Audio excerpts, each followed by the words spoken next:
சங்கீதம் 63 அதிகாரம் 1 முதல் 11 வரை. தேவனே, நீர் என்னுடைய தேவன். அதிகாலமே உம்மை தேடுகிறேன். வறண்டதும் விடாய்த்ததும் தண்ணீரற்றதுமான நிலத்திலே என் ஆத்துமா உம்மேல் தாகமாய் இருக்கிறது. என் மாம்சமானது உம்மை வாஞ்சுகிறது.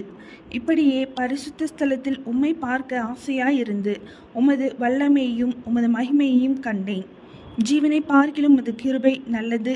என் உதடுகள் உம்மை துதிக்கும். என் ஜீவனுள்ள மட்டும் நான் உம்மை துதித்து உமது நாமத்தை சொல்லி கையெடுப்பேன். நினத்தையும் கொழுப்பையும் உண்டது போல என் ஆத்துமா திருப்தியாகும். என் வாய் ஆனந்த களிப்புள்ள உதடுகளால் உம்மை போற்றும். என் படுக்கையின் மேல் நான் உம்மை நினைக்கும் போது சாமங்களில் உம்மை தியானிக்கிறேன். நீர் எனக்கு துணையாயிருந்ததினால் உமது சட்டைகளின் நிழலிலே களிகூறுகிறேன். என் ஆத்துமா உம்மை தொடர்ந்து பற்றி கொண்டிருக்கிறது.